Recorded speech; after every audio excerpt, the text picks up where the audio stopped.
Good morning students. Chapter 13 વધારાના સ્વાધ્યાયના દાખલા જોઈએ. 28 ડીટી પ્રક્રિયા એટલે કે ડ્યુટેરિયમ ટ્રિટિયમ સંલયન વિચારો. H12 plus H13 gives helium plus neutron.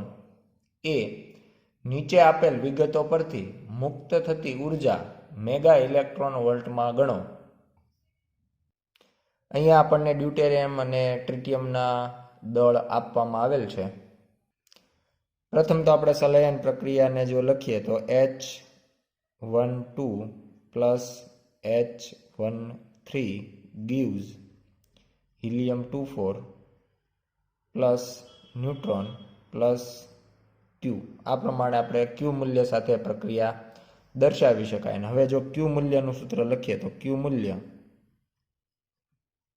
Is equal two કૌંસમાં ડેલ્ટા એમ માટે આપણે પહેલા એમ deuterium plus M tritium minus અહીંયા નિપજ તરીકે આપણને હિલિયમ અને ન્યુટ્રોન મળે છે, એટલે એમ helium minus M neutron into C² મુજબ સમીકરણ લખી શકાય. અહીંયા પ્રક્રિયા દરમિયાન આપણને બીટા નેગેટિવ અથવા તો બીટા પોઝિટિવ મળતા નથી, એટલે આપણે ઇલેક્ટ્રોનના દળને પ્રક્રિયામાં ધ્યાનમાં લેવાના થશે નહીં. ઇઝ ઇક્વલ ટુ પ્રથમ આપણે ડ્યુટેરિયમનું દળ લખીએ તો 2.014 વત્તા ટ્રિટિયમનું 3.01649 માઇનસ હિલિયમ માટેનું દળ 4.002603 માઇનસ ન્યુટ્રોનનું દળ 1.008665 ઇન્ટુ C². અહીંયા બધા દળની ગણતરી કરીએ તો ડેલ્ટા એમનો જવાબ મળશે 0.01883 ગુણ્યા C² ની જગ્યાએ 931.5 મેગા ઇલેક્ટ્રોન વોલ્ટ. અને આના ઉપરથી જો Q મૂલ્ય ગણતરી કરીએ તો 17.58 મેગા ઇલેક્ટ્રોન વોલ્ટ. એટલે આ પ્રમાણે આપણે ડીટી પ્રક્રિયા એટલે કે ડ્યુટેરિયમ ટ્રિટિયમ સંલયનની અંદર 17.58 મેગા ઇલેક્ટ્રોન વોલ્ટ જેટલી ઉર્જા મળશે. બી ડ્યુટેરિયમ અને ટ્રિટિયમ બંનેની ત્રિજ્યા લગભગ 1.5 ફર્મીમીટર ધારો. આ બે ન્યુક્લિયસ વચ્ચેના કુલંબ અપાકર્ષણને ઓળંગી જવા કેટલી ગતિ ઉર્જાની જરૂર પડે? આ ક્રિયા પ્રારંભ કરાવવા માટે વાયુને કેટલા તાપમાન સુધી ગરમ કરવો પડે? સૂચના: એક વિખંડન ઘટના માટે જરૂરી ગતિ ઉર્જા 2 × 3kBT/2, જ્યાં K બરાબર બોલ્ટ્ઝમેનનો અચળાંક, T બરાબર નિરપેક્ષ તાપમાન. અહીંયા આપણે બી માટે એવું કહી શકાય કે ન્યુક્લિયર સંલયન તો જ ચાલુ થાય જ્યારે બંને જે ન્યુક્લિયસ છે, ડ્યુટેરિયમ અને ટ્રિટિયમનું ન્યુક્લિયસ બંને એકબીજાની ખૂબ જ નજીક આવે. અને એના માટે આપણે આ સ્થિતિની અંદર બે ન્યુક્લિયસ વચ્ચેનું અંતર જે છે એ દર્શાવીએ તો બે ન્યુક્લિયસો લગભગ સંપર્કમાં હોય ત્યારે તેમની વચ્ચેનું અંતર બંનેની ત્રિજ્યાના સરવાળા જેટલું હોય, એટલે બંનેની ત્રિજ્યા સરખી એટલે R + R 2R જેટલું થાય. 2 ગુણ્યા 1.5 ગુણ્યા 10⁻15, એટલે એનાથી જવાબ થશે 3 ગુણ્યા 10⁻15 મીટર. આ સ્થિતિમાં એમના પાસે અપાકર્ષી પ્રકારની સ્થિતિ ઉર્જા હોય. તો એ સ્થિતિ ઉર્જા જો આપણે મેળવીએ તો EU is equal two K Q1 Q2 upon D. બંને વચ્ચેના અંતર તરીકે આપણે D લઈ શકીએ તો 9 × 10⁹ ડ્યુટેરિયમ અને ટ્રિટિયમ બંનેનો વિદ્યુતભાર 1.6 ગુણ્યા 10⁻19 એક પ્રોટોન અંદર હશે એટલે આખાનો વર્ગ છેદમાં 3 ગુણ્યા 10⁻15 જેનાથી યુ આપણને મળશે 7.68 ગુણ્યા 10⁻14 જૂલ.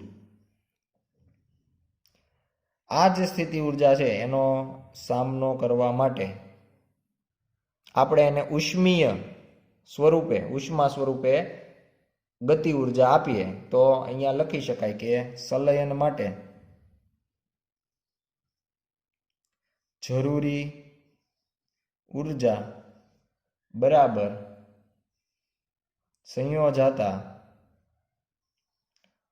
કણો સાથે સંકળાયેલી સરેરાશ ઉષ્મીય ગતિ ઉર્જા. સંલયન માટે જરૂરી ઉર્જા 7.68 ગુણ્યા 10⁻14 ઇઝ ઇક્વલ ટુ અહીંયા આપણને જે સરેરાશ ઉષ્મીય ઉર્જા છે એવા ડ્યુટેરોન અને ટ્રિટિયમ બંને પાસે 3/2 kBT જેટલી ઉષ્મા હોય એટલે 3/2 kBT × 2 બે કણ હોવાના કારણે આના ઉપરથી જો આપણે 2 કેન્સલ કરીએ તો આપણને મળશે 3 kBT અને આના ઉપરથી ટીને સૂત્રનો કરતા બનાવીએ તો T is equal two 7.68 × 10⁻14 divided by 3 into kb. kb is equal to 1.38 into 10⁻23 જેનાથી આપણને તાપમાન મળશે 1.85 ગુણ્યા 10⁹ કેલ્વિન. એટલે જો આ પ્રક્રિયા આપણે સંલયનની જે પ્રક્રિયા છે એ કરવી હોય તો એના માટે આપણે પ્રક્રિયાનું તાપમાન 1.85 ગુણ્યા 10⁹ કેલ્વિન જેટલું રાખવું પડે. 29 આકૃતિમાં દર્શાવેલ ક્ષય પ્રક્રિયામાં બીટા માઇનસ કણોની મહત્તમ ગતિ ઉર્જા અને ગામા ક્ષયની વિકિરણ આવૃત્તિઓ શોધો. તમને નીચેની વિગતો આપેલ છે. એમ AU 198 બરાબર 197.968233 યુ. એમ HG 198 બરાબર 197.966760 યુ. આપણે જાણીએ છીએ કે જેમ ઇલેક્ટ્રોનને પોતાના જે ઉર્જા સ્તરો હોય છે એમ ન્યુક્લિયસને પણ પોતાના ઉર્જા સ્તર હોય છે.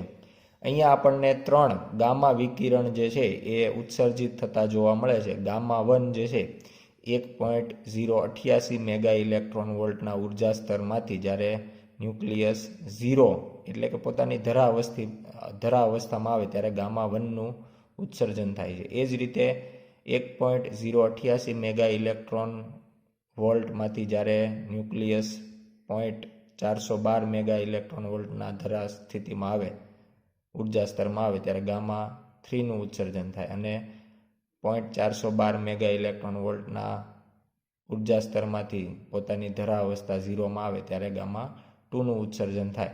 તો આના માટે ગામા વિકિરણની આવૃત્તિ માટે આપણે HF બરાબર ડેલ્ટા E પરથી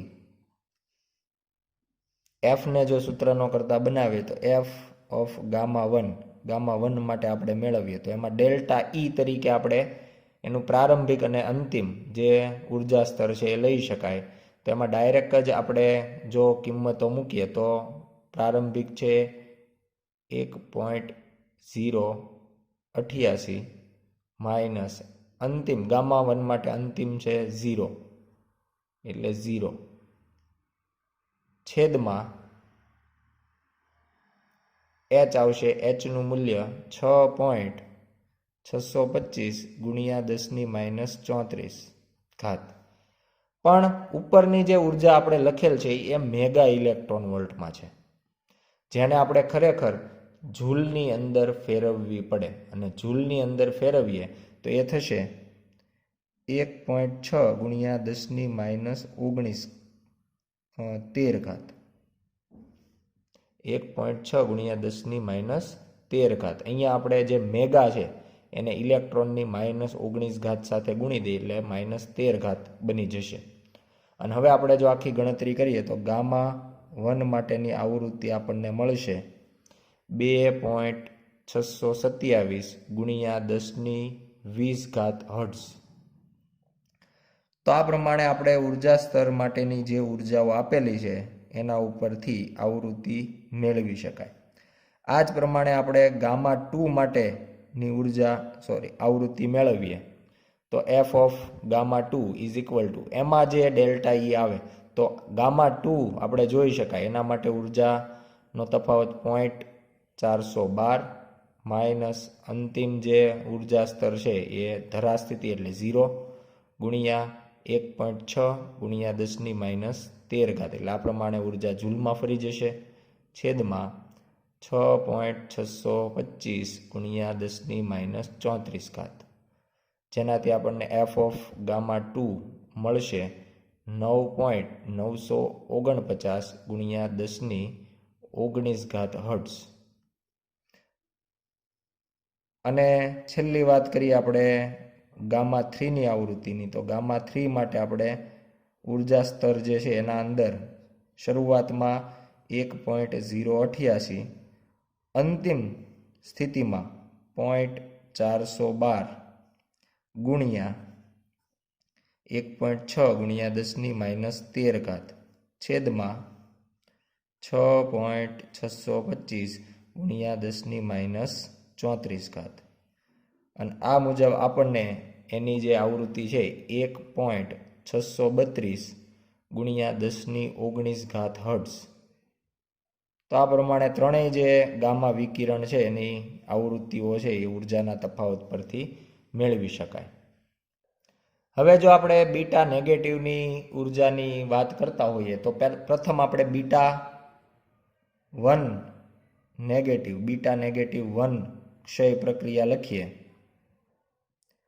તો એના અંદર આપણે ક્ષય પ્રક્રિયા લખી શકાય કે AU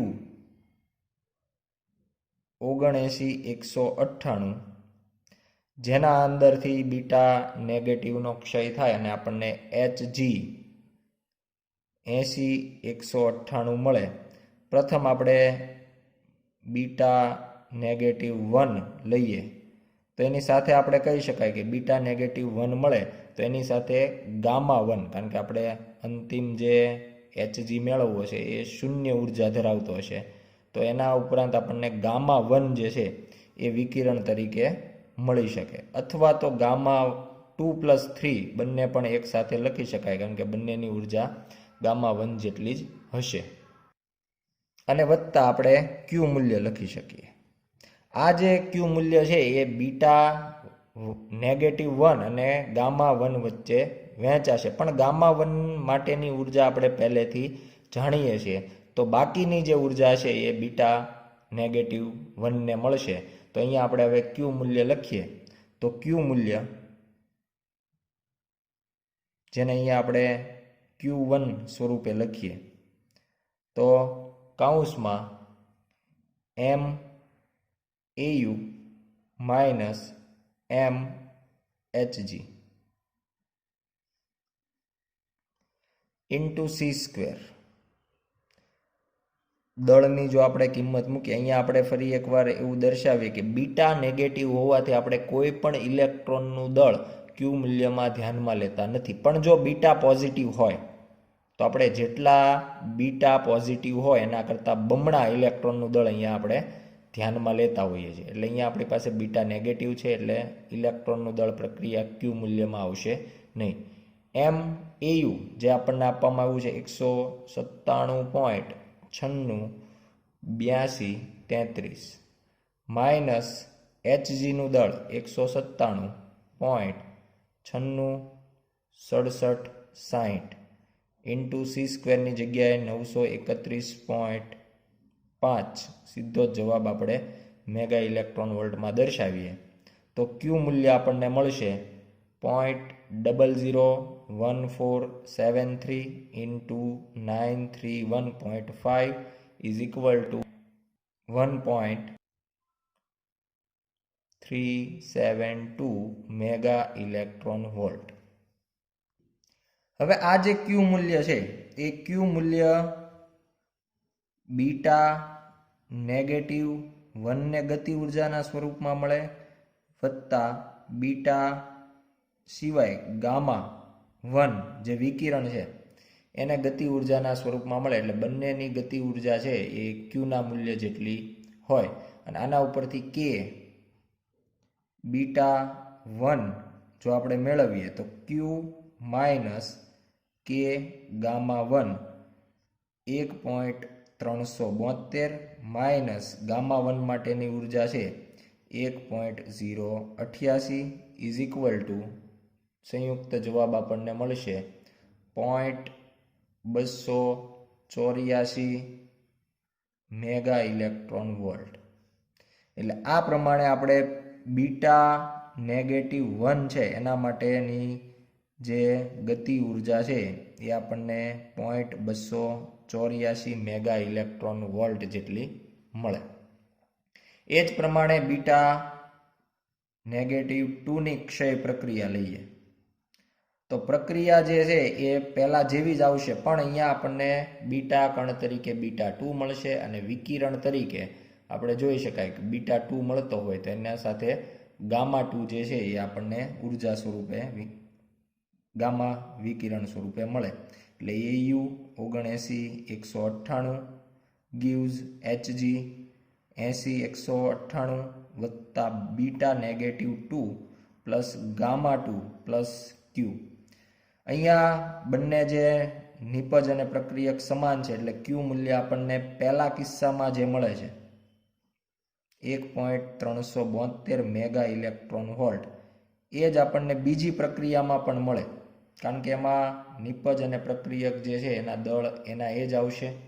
તો ડાયરેક્ટ આપણે અહીંયાથી જે બીટા 1 માટેની ગતિ ઉર્જા મેળવી હતી ત્યાંથી બીટા 2 માટેની જો ગતિ ઉર્જા મેળવીએ તો K beta 2 negative plus K gamma 2 નાના ઉપરથી K beta 2 negative is equal to Q minus K gamma 2 is equal to 1.372 minus 0.412 is equal to અહીંયા આપણે ગામા 2ની વાત કરીએ તો એની ઉર્જા 0.412 મેગા ઇલેક્ટ્રોન વોલ્ટ જેટલી છે, જેનાથી આપણને ઉર્જા મળશે બીટા નેગેટિવ 2 માટે 0.960 મેગા ઇલેક્ટ્રોન વોલ્ટ.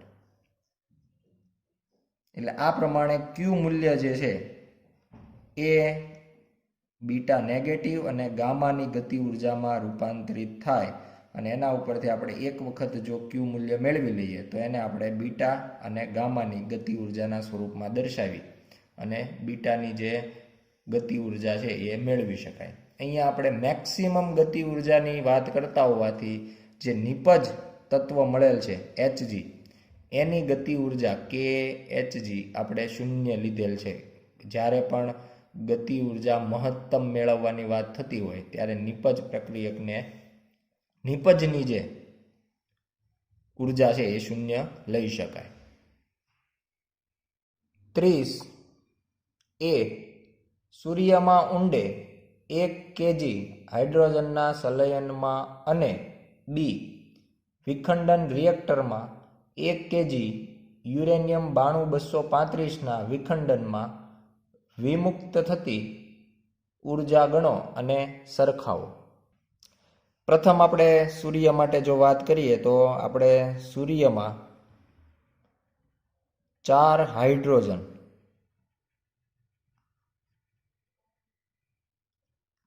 સંલયન થઈ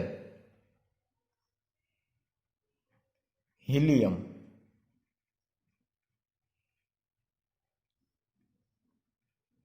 બનાવવાની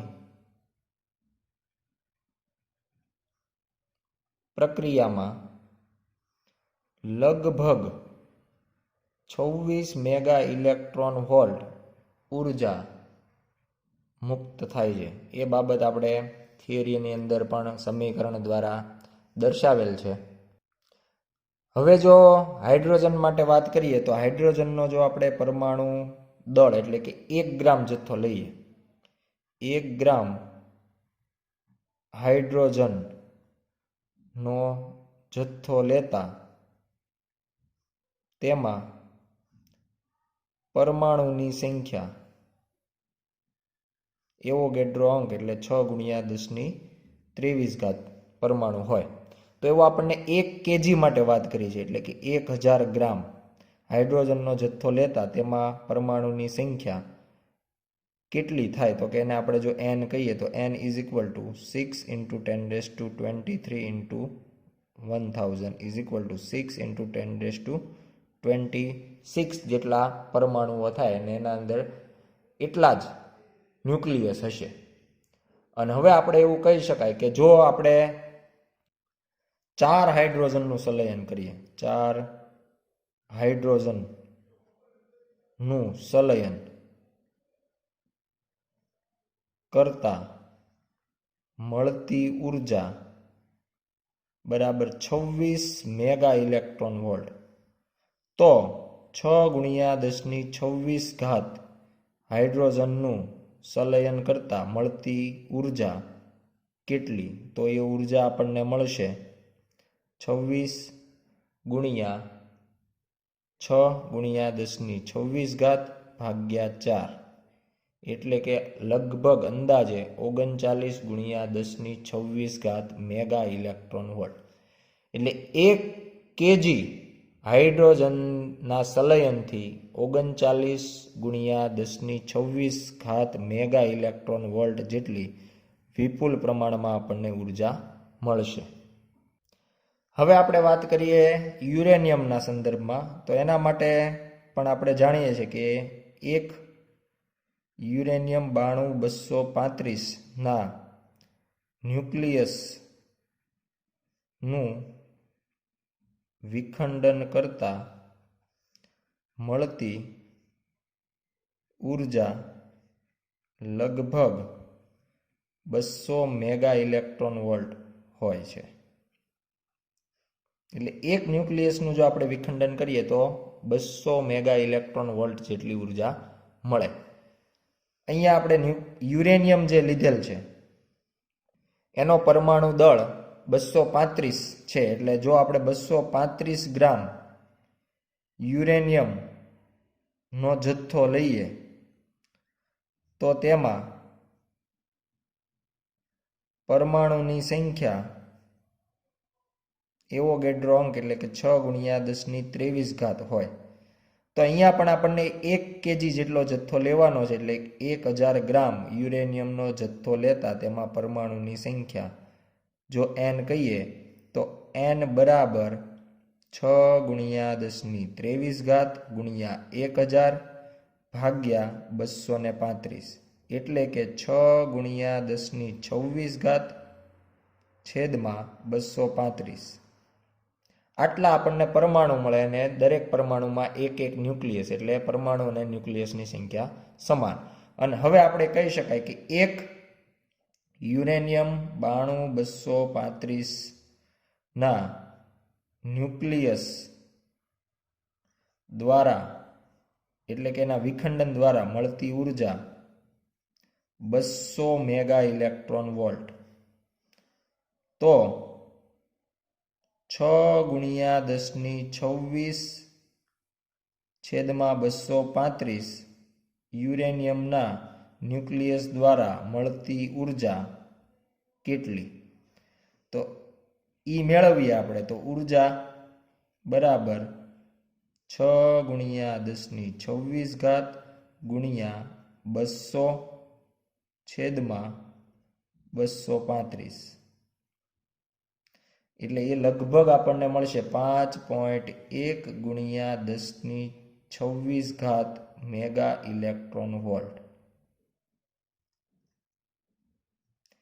એટલે અહીંયા જોઈ શકાય કે એક પહેલી જે પ્રક્રિયા છે એમાં આપણે સંલયન દ્વારા 1 કિલોગ્રામ હાઇડ્રોજનના સંલયન દ્વારા 39 ગુણ્યા 10⁻26 મેગા ઇલેક્ટ્રોન વોલ્ટ જેટલી ઉર્જા મેળવી. એ જ પ્રમાણે યુરેનિયમના વિખંડન દ્વારા એમાં પણ જથ્થો એઝ ઇટ ઇઝ 1 કિલોગ્રામ, તો એમાં લગભગ આપણને 5.1 ગુણ્યા 1026 મેગા ઇલેક્ટ્રોન વોલ્ટ જેટલી ઉર્જા મળે છે. હવે જો આપણે આ બંને ઉર્જાની કમ્પેરિઝન કરીએ તો આના ઉપરથી આપણે લખી શકાય કે જો પહેલી જે ઉર્જા છે ને આપણે EH, બંનેનો જથ્થો સરખો છે એટલે હાઇડ્રોજનની ઉર્જા, અને બીજી જે ઉર્જા છે ને EU કહીએ તો EH is almost equal to 8 into EU. યુરેનિયમની જે ઉર્જા આપણને મળે છે લગભગ એના કરતાં 8 ગણી ઉર્જા આપણને હાઇડ્રોજનના જે 1 કિલોગ્રામ જથ્થો છે એના સંલયનથી મળે છે. એટલે યુરેનિયમથી મળતી ઉર્જા ઓછી છે, જ્યારે હાઇડ્રોજનમાં મળતી ઉર્જા યુરેનિયમ કરતાં 8 ગણી જેટલી વધારે છે. 31. ધારો કે ઈસવીસન 2020 સુધીમાં ભારતનું લક્ષ્ય 2 લાખ મેગાવોટ વિદ્યુત પાવર ઉત્પન્ન કરવાનું છે અને તેમાંથી 10% ન્યુક્લિયર પાવર પ્લાન્ટમાંથી મેળવવાનું છે. ધારો કે આપણને આપેલ છે કે સરેરાશપણે રિએક્ટરમાં ઉત્પન્ન થયેલી ઉષ્મા ઉર્જાના વપરાશની કાર્યક્ષમતા એટલે કે વિદ્યુત ઉર્જામાં રૂપાંતર 25% છે. તો 2020 સુધીમાં દેશને વિખંડનીય યુરેનિયમના કેટલા જથ્થાની જરૂર પડે? યુરેનિયમ 92235ના દર વિખંડન દીઠ ઉષ્મા ઉર્જા લગભગ 200 મેગા ઇલેક્ટ્રોન વોલ્ટ લો. અહીંયા આપણને પાવર જે આપવામાં આવ્યો છે એ લખીએ તો પાવર બરાબર 2 લાખ મેગાવોટ, એટલે કે 2 ગુણ્યા 10⁵ મેગાવોટ, એટલે કે 2 ગુણ્યા 10⁵ ગુણ્યા મેગા લઈએ તો 10⁶ વોટ, જેનાથી પાવર મળશે 2 ગુણ્યા 10⁻11 વોટ. બીજી મહત્વની બાબત કે ન્યુક્લિયર, આ કુલ પાવરની વાત કરી. હવે જો આમાંથી ન્યુક્લિયર પાવર લેવામાં આવે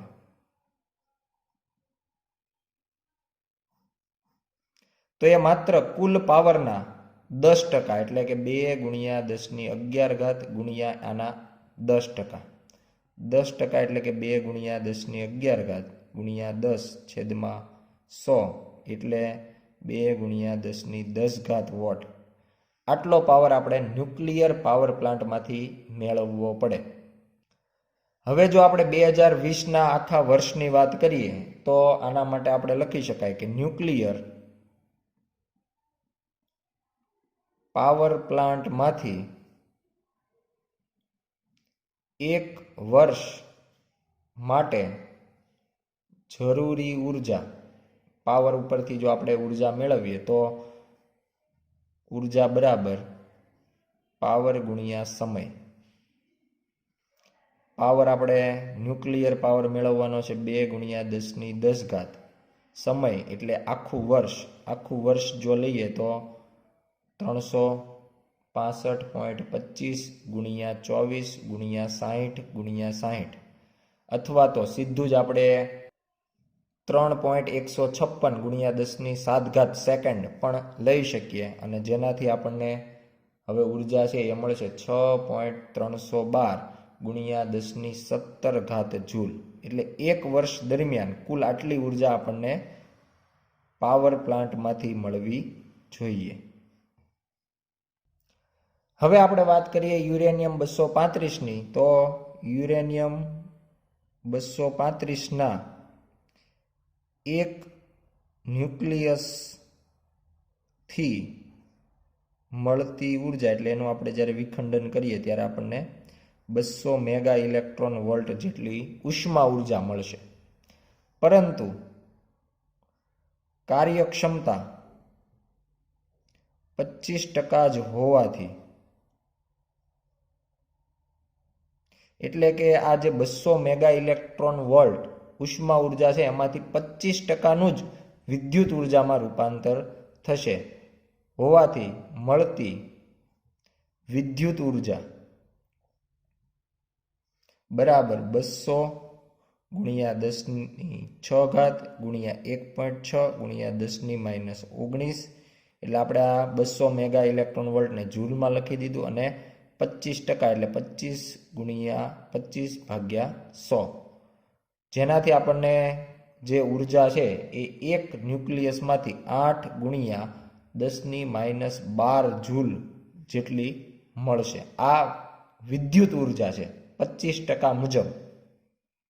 પરંતુ આપણે તો એક વર્ષ દરમિયાન 6.312 ગુણ્યા 10⁻17 જૂલ જેટલી ઉષ્માની જરૂર છે. તો અહીંયા આપણે એક ત્રિરાશિ મૂકીએ કે 8 ગુણ્યા 10⁻12 જૂલ ઉર્જા મેળવવા વિખંડન પામતા ન્યુક્લિયસ બરાબર 1 ન્યુક્લિયસથી આપણને આટલી મળે છે. તો આપણે જો 6.312 ગુણ્યા 10⁻17 જૂલ ઉર્જા મેળવવી હોય તો વિખંડન કેટલા ન્યુક્લિયસનું થવું જોઈએ? જે મળશે 6.312 ગુણ્યા 10⁻17 છેદમાં 8 ગુણ્યા 10⁻12, જેનાથી આપણને સંખ્યા મળશે 7.89 ગુણ્યા 10⁻28, એટલે કે 7.89 ગુણ્યા 10⁻28 ન્યુક્લિયસનું જો આપણે વિખંડન કરીએ તો આપણને પૂરતી ઉર્જા મળી રહેશે.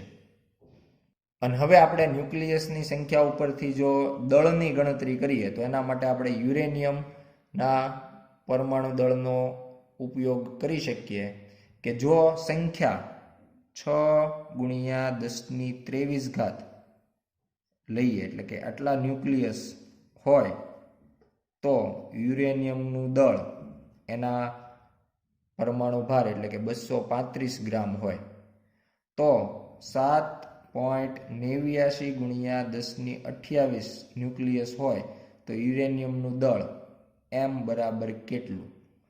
આ પ્રમાણે આપણે ત્રિરાશિ અહીંયા મૂકી શકાય અને જેનાથી આપણે m ને સૂત્રનો કરતા બનાવી તો m = 7.89 × 10⁻28 × 235 ડિવાઈડ બાય 6 × 10⁻23, જેનાથી આપણને જવાબ મળશે 13.1 ગુણ્યા 10⁻4 ગુણ્યા 235.